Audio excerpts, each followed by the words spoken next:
Nagpur to Vijayawada greenfield highway వల్ల రైతులు 2019 సంవత్సరం నుండి ఇప్పటి వరకు గ్రామాన ఒకళ్ళిద్దరు రైతులు మనోవేదతో చనిపోవడం జరుగుతున్నది. ఎందుకంటే రైతులను ఎవరు పట్టించుకున్న వాళ్ళు ఇప్పటి వరకు ఎవరు కనబడతలేరు. అధికారులు కానీ ప్రజాప్రతినిధులు కానీ ఎవరు మా మొర ఆలకించడం లేదు. ఇప్పటి వరకు సరైన ధరలు ఇస్తలేరు. కాంపెన్సేషన్ విషయంలో మమ్మల్ని చాలా చిన్న చూపు చూస్తున్నారు. ఏంటంటే 20 లక్షల 2 కోట్ల కాడ 20 లక్షలు ఈ ప్రస్తుతం ఈ వెలంపల్లి గ్రామంలో ₹1 కోటి ఉన్నది. ₹1 కోటికి 20 లక్షలు ఇస్తామనేసరికి ఇక్కడి గ్రామ రైతులు మనోవేదనతోటి ఈమె సులోచన గారు నిన్న కాలం గుండెపోటు వచ్చి చనిపోవడం జరిగింది.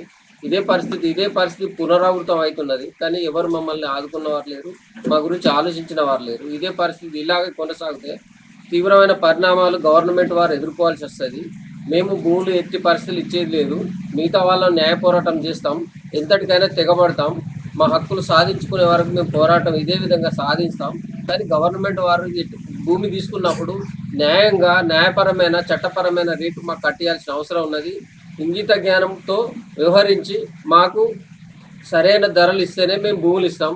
ఇప్పటి నుండి అయినా ఆలోచించి ఈ రైతుల హత్యలు ప్రభుత్వ హత్యలు మానుకోవాలని మేము విన్నవించుకుంటున్నాం.